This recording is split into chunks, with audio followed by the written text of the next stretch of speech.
finalzinho a Filipenses.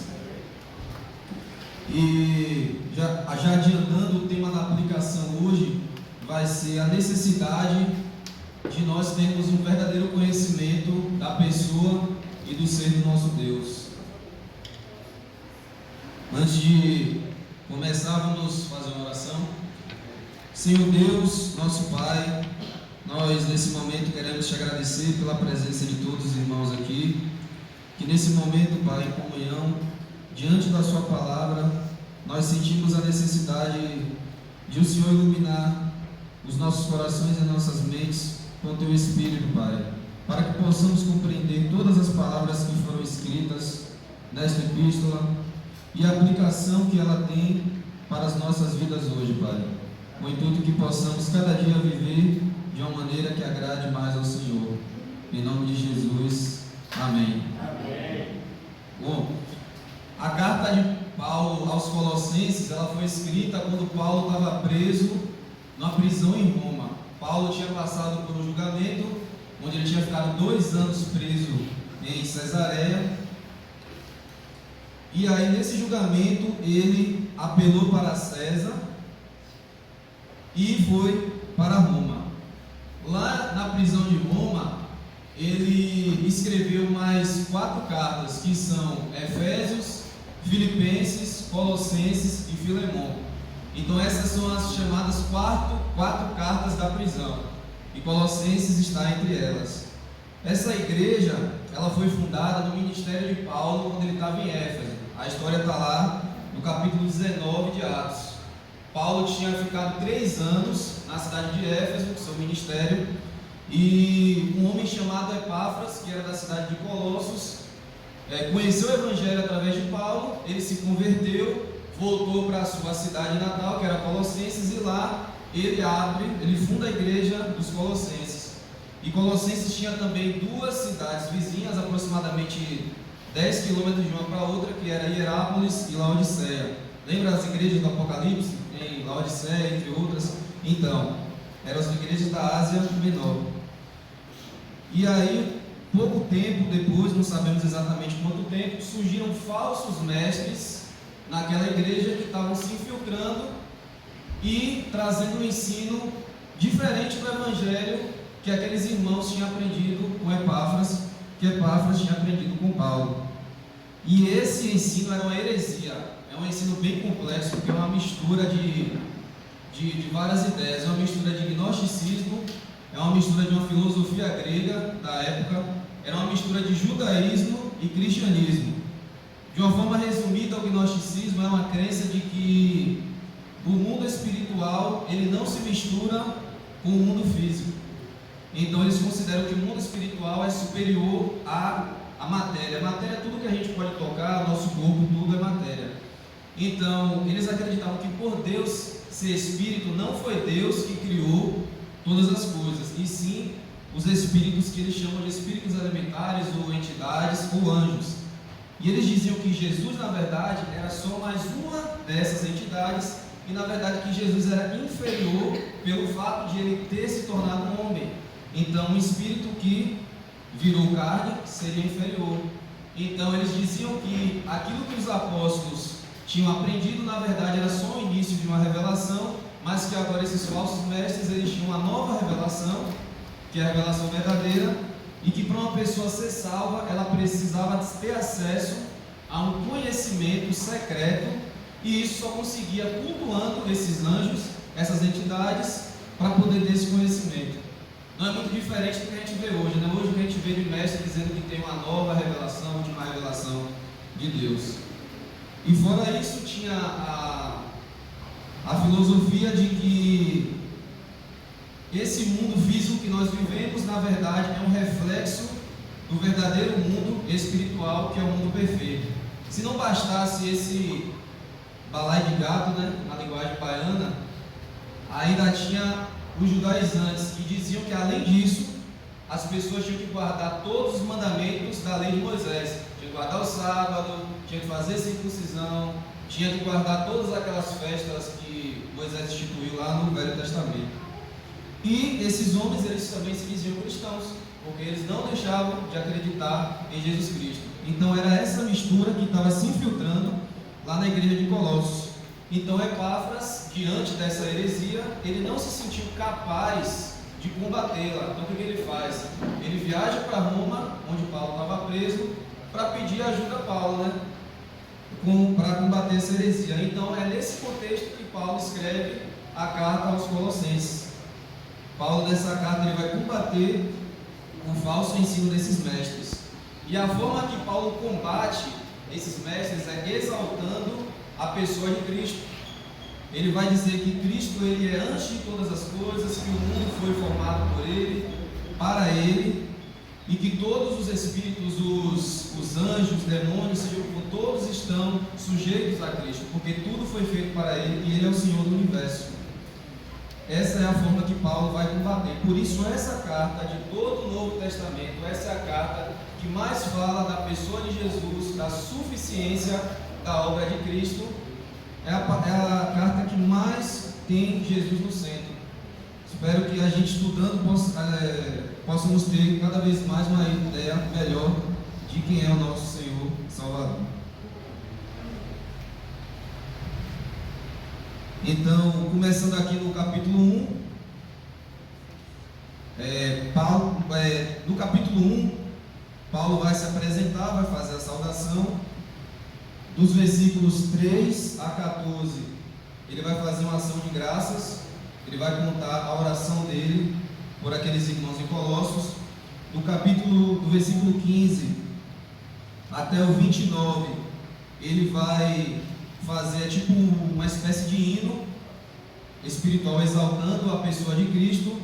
E aí no capítulo 2 ele vai iniciar o combate contra os falsos ensinos daqueles mestres. E no capítulo 3 e 4 ele vai falar de aplicações práticas para a vida dos irmãos, que nós sabemos que servem para as nossas vidas hoje.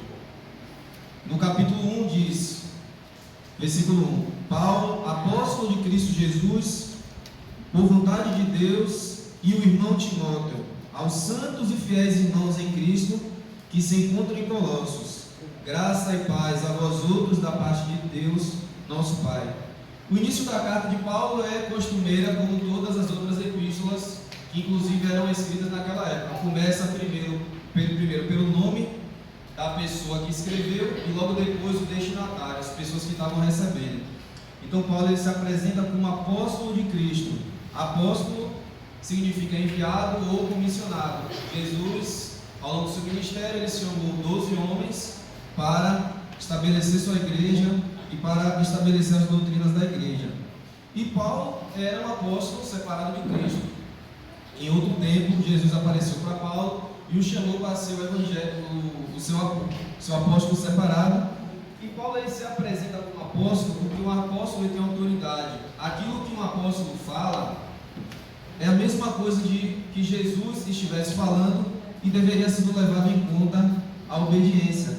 E ele fala no versículo 1, Paulo, apóstolo de Jesus, pela vontade de Deus. Ou seja, não era pela vontade de nenhum homem, não é porque Paulo queria ser um apóstolo, mas sim porque Jesus o chamou diretamente para ser seu apóstolo. E durante todo o ministério de Paulo, ele foi muitas vezes questionado se realmente ele era um apóstolo, porque ele não fazia parte do primeiro grupo dos 12.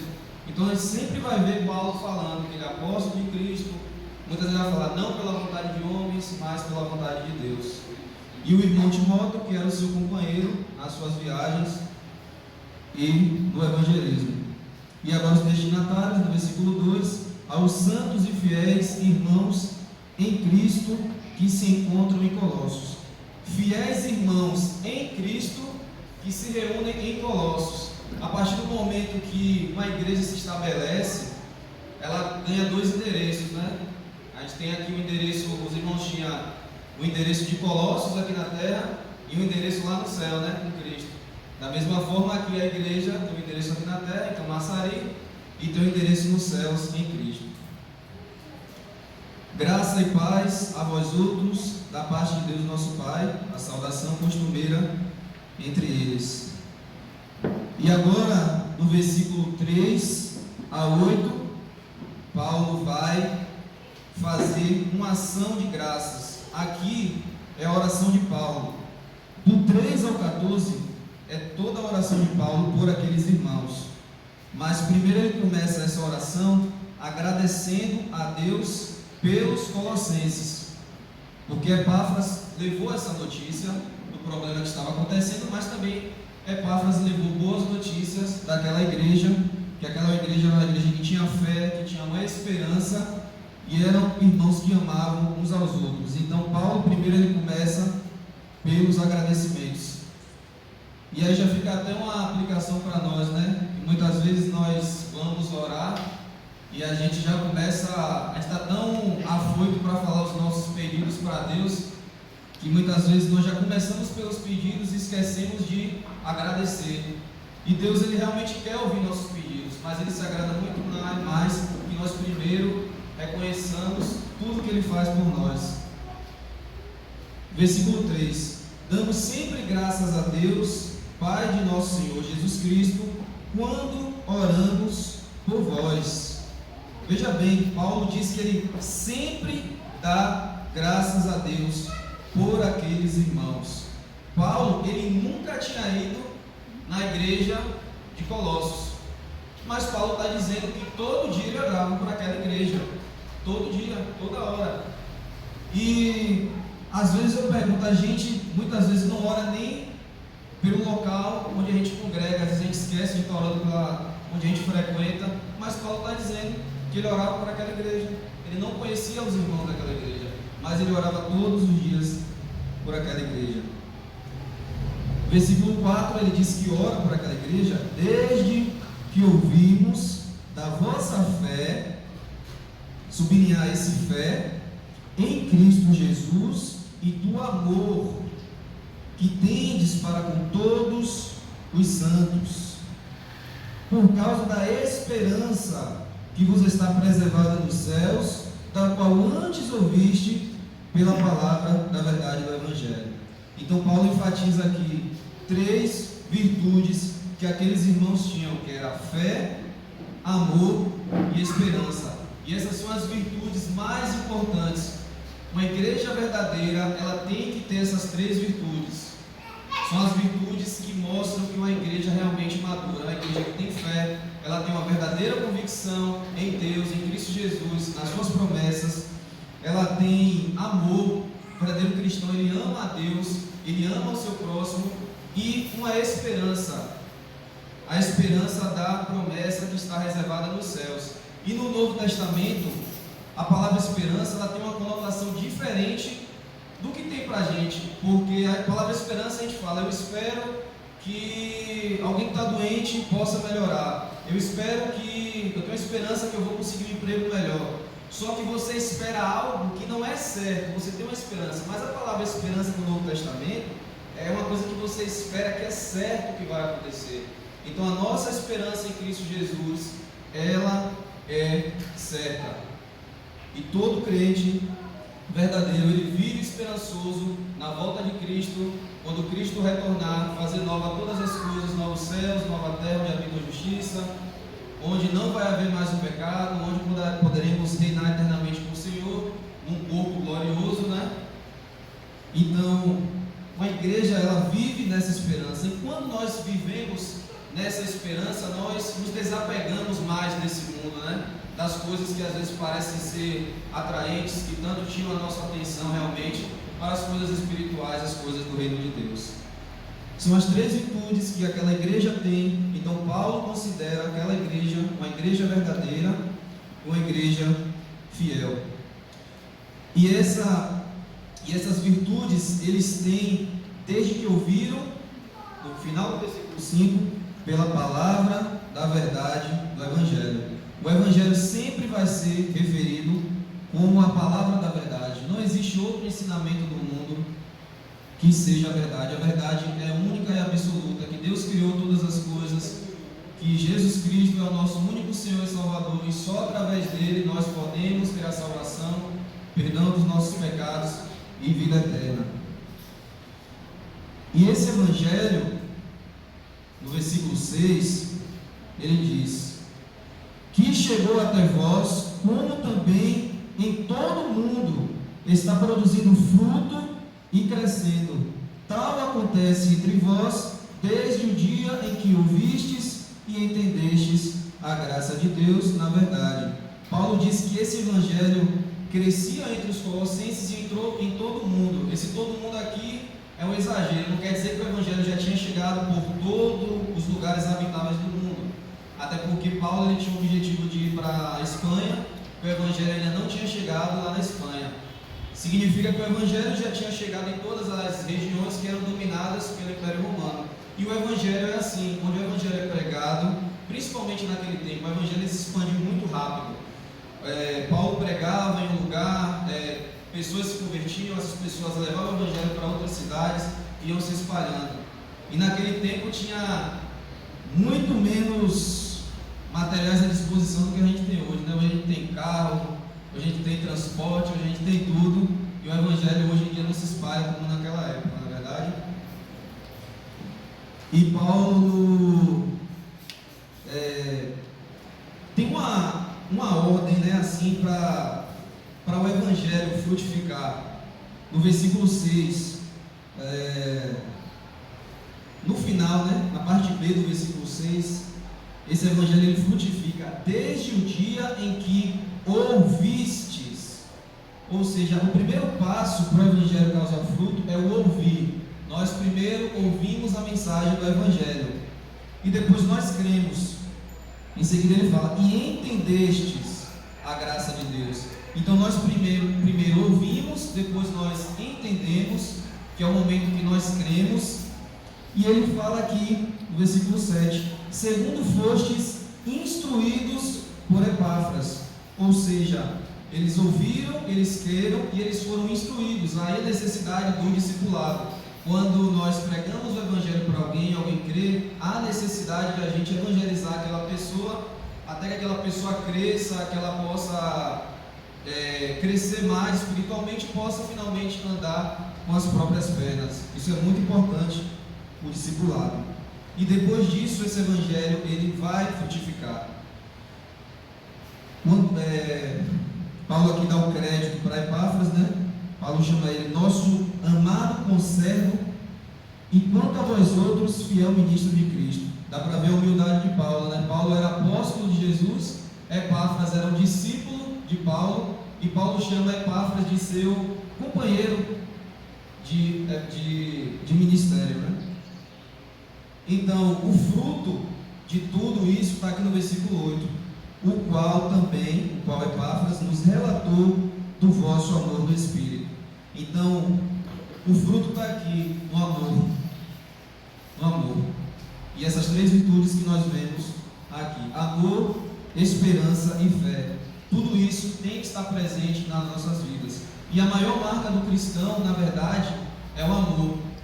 Uma vez o mestre da lei chegou para Jesus e perguntou, querendo pôr Jesus à prova: Jesus, qual é o maior mandamento? E Jesus disse: amarás a Deus acima de todas as coisas e ama o teu próximo. Disto se resume toda a lei e os profetas. Isso é verdade, porque se nós amarmos a Deus acima de todas as coisas, nós não vamos pecar contra Deus. E se nós amarmos o nosso próximo, nós não vamos pecar contra o nosso próximo. Então o amor é a essência, é a marca registrada do verdadeiro seguidor de Jesus Cristo. E agora, depois da ação de graças, pela fé, pela esperança e pelo amor que aqueles irmãos tinham, Paulo vai começar a fazer os pedidos. Paulo viu que aquela igreja tinha fé, tinha amor, tinha esperança, mas eles precisavam de algo mais. Tinham falsos mestres se instalando naquela igreja, que já estava começando a convencer parte daqueles irmãos. Então Paulo agora ele vai entrar. Primeiro ele agradece pelo que a igreja já tem, e agora ele vai entrar com os pedidos. O que é que aquela igreja precisa? Aquela igreja precisa de conhecimento. Ela precisa de um verdadeiro conhecimento de Deus, para não se deixar levar por aquele conhecimento errado que aqueles mestres estavam trazendo.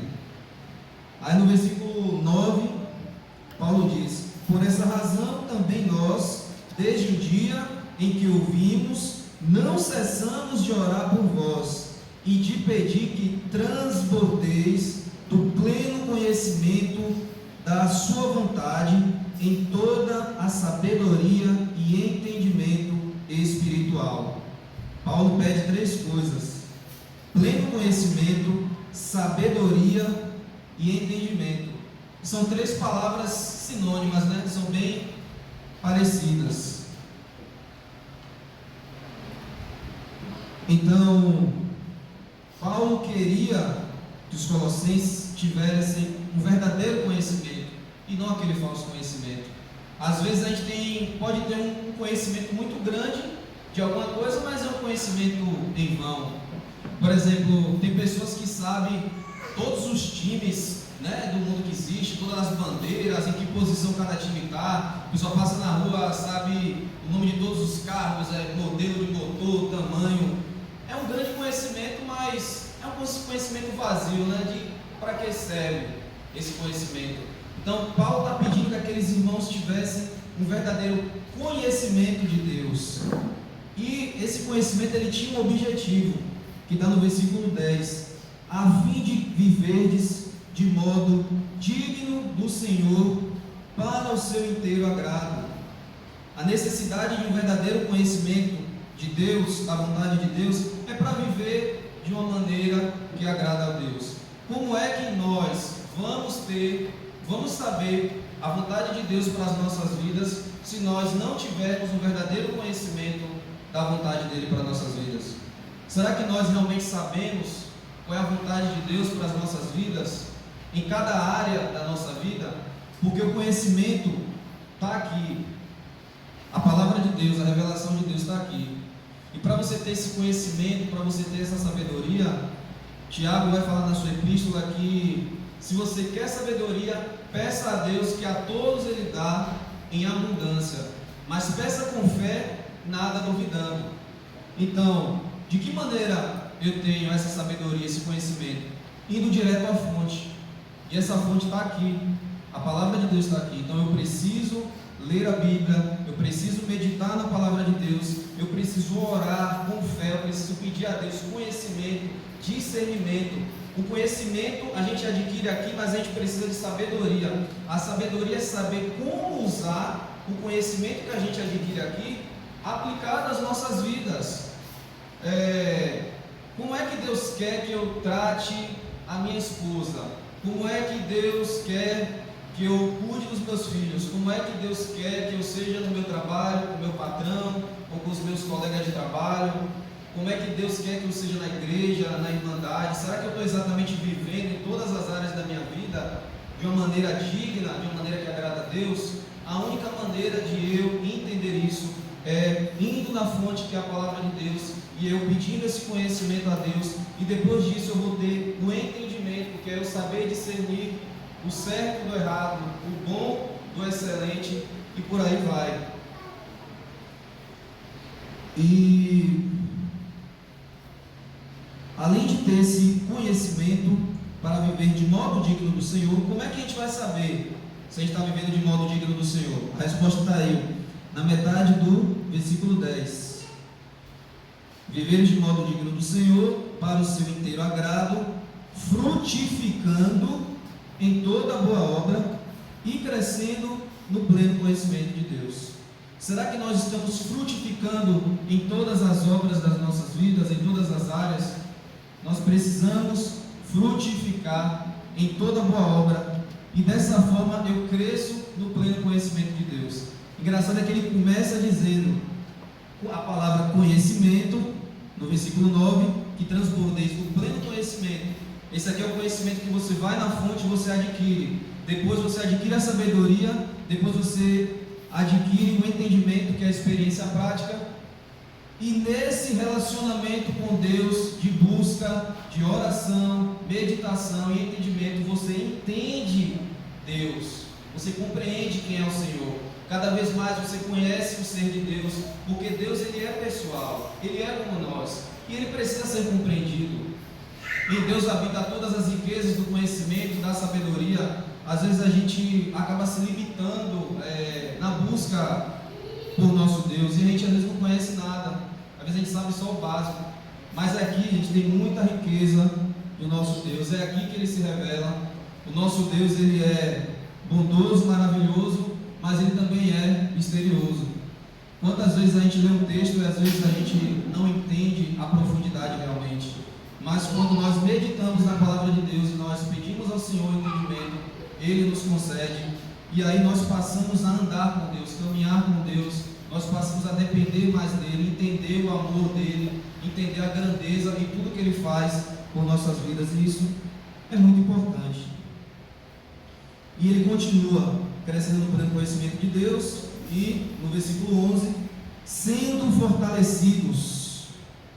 Então, quando nós buscamos esse conhecimento, quando nós aplicamos esse conhecimento, nós vamos conhecendo mais a Deus, e aí no versículo 11 nós somos fortalecidos com todo o poder, segundo a força da sua glória, em toda perseverança e longanimidade, com alegria.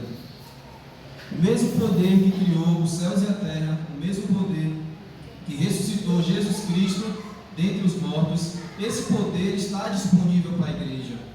Mas não é um poder como o mundo aí fora pensa, né? O poder de tomar pela força ou de coisas sobrenaturais, mas é um poder que ele se mostra, segundo Paulo fala no versículo 11, em toda perseverança e longanimidade. É dessa forma que nós vemos o poder de Deus atuando nas nossas vidas. A perseverança é a capacidade de continuar nos caminhos do Senhor, firmes e fortes, por mais que as situações estejam difíceis. Então a perseverança ela é uma paciência com as situações difíceis e adversas que acontecem na nossa vida. E a longanimidade é a paciência com pessoas difíceis. E a gente às vezes até tem uma paciência com as dificuldades, e a gente também tem uma paciência com pessoas difíceis, só que por dentro a gente está ali com aquela cara feia, né? Está com os dentes lá trincando de raiva, mas ele está falando de uma paciência com alegria. Independente da situação que você está passando, você suporta com alegria, independente da pessoa, seja do mundo, seja com os nossos próprios irmãos, você suporta com alegria. Aí só a graça, né, gente? Só o poder de Deus, né? Só o poder de Deus. E versículo 12: dando graças ao Pai que vos fez idôneos à parte que vos cabe na herança dos santos da luz. Então Paulo está dizendo que aqueles irmãos, eles têm que ser sempre gratos a Deus por Ele ter feito nós nos tornarmos idôneos da promessa do reino da luz. E, ou seja, contrastando com aquele falso ensino daqueles mestres, Paulo está dizendo que aqueles irmãos, eles já são idôneos do reino de Deus. Então não tem necessidade de eles irem atrás de culto a anjos, de eles irem atrás de visões, de eles quererem guardar a lei de Moisés. Em Cristo, você já tem tudo, vocês já são herdeiros do reino da luz. E assim também é nas nossas vidas. Então Paulo, vocês precisam ser gratos a Deus por já fazer parte dessa promessa, já serem dignos dessa herança. E nossa vida ela tem que ser um eterno hino de gratidão a Deus por tudo que Ele fez, por tudo que Ele faz e por tudo que Ele fará em nossas vidas. Separar um pouco e pensa na sua vida. Eu não sei quanto tempo de convertido cada um tem, mas vamos lá, né?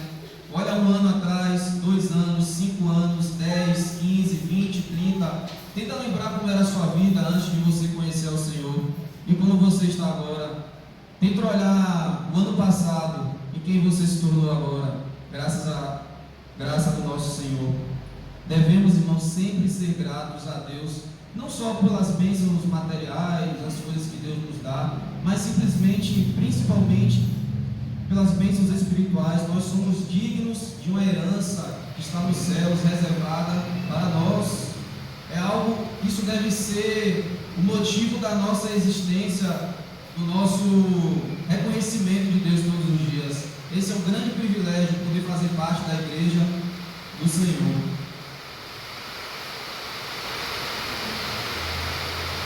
E Paulo, finalizando aqui no 13:14, ele nos libertou do império das trevas e nos transportou para o reino do Filho do seu amor, no qual temos a remissão dos pecados.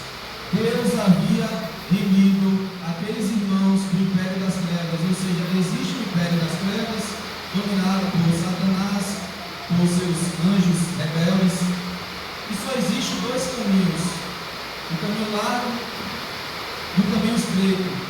Ou você está em Cristo, ou você está embaixo da potestade de Satanás. Não tem meio termo. Ou você está com Cristo, ou você está no mundo. E Deus nos resgatou das trevas, que éramos antes e onde estamos agora, no reino da luz. E nesse reino nós temos redenção, perdão dos pecados. Não existe mensagem melhor do que a mensagem da Evangelho. É verdade? Agora as aplicações finais das nossas vidas.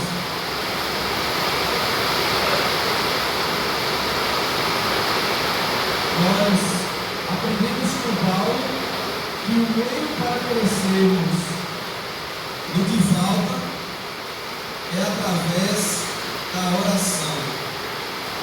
O meio que Deus escolheu para poder abençoar seus filhos é através da oração. A única forma de nós sermos abençoados por Deus é orando. Precisamos cada vez mais nos dedicar à oração, a conversar com o nosso Deus, lembrando sempre da gratidão, primeiro, reconhecer tudo aquilo que Deus já faz nas nossas vidas e orar sempre também pelo nosso próximo, pela nossa igreja, por todas as igrejas à nossa volta. Precisamos conhecer a vontade de Deus, e nós só conseguimos com muita oração e muita leitura bíblica.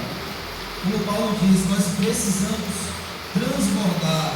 É a ideia de um copo cheio até a boca e derramando pelas beiradas, ou seja, nunca está bom, sempre precisamos de mais, precisamos estar transbordando. Nunca é demais você ler a Bíblia, nunca é demais você estudar a Bíblia, nunca é demais você orar. Quanto mais você buscar esse conhecimento de Deus, mais nós vamos entender a vontade de Deus em todas as áreas das nossas vidas, e assim viveremos de uma maneira que agrada a Deus cada vez mais. Vamos dar mais valor a esse livro que a gente tem, porque está tudo aqui. Vamos nos apegar a ele, vamos fazer uma meta com esse livro. Senhor, a partir de hoje eu não vou passar nenhum dia sem ler a sua palavra, sem meditar na sua palavra. Nem que, Senhor, eu sei que a nossa vida é corrida, nós trabalhamos, nós temos família, nós temos muitos afazeres, mas nós precisamos separar um tempo sempre para ler a palavra. Às vezes a gente está naquela correria, só dá tempo quando está numa reunião da igreja, mas nós temos que ter o nosso momento de intimidade com Deus, sozinho, em casa, no nosso quarto, ler a palavra e meditar, porque é muito importante.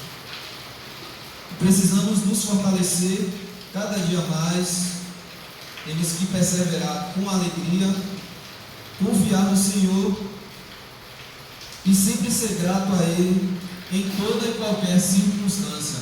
Lembrando que quando Paulo escreveu essa epístola, ele estava preso em Roma, ele estava algemado, e ele estava exortando os irmãos a serem perseverantes, a ficarem firmes. Paulo estava lá só esperando o seu julgamento para ser decapitado, perder a cabeça pelo Evangelho, mas ele sempre foi perseverante. No meio dos apedrejamentos, no meio dos açoites, no meio das fomes, noites de sono perdida, naufrágios e tudo mais, Paulo sempre esteve na perseverança. No final da carta, depois de instruir tudo lá no capítulo 4, ele fala: lembrem-se das minhas algemas. Então, que possamos cada dia mais buscar o conhecimento de Deus na sua palavra, se apegar cada vez mais a esse livro, se apegar cada vez mais à oração e viver cada dia mais de uma maneira que agrada ao Senhor. Amém? Semana que vem a gente continua do 15 em diante.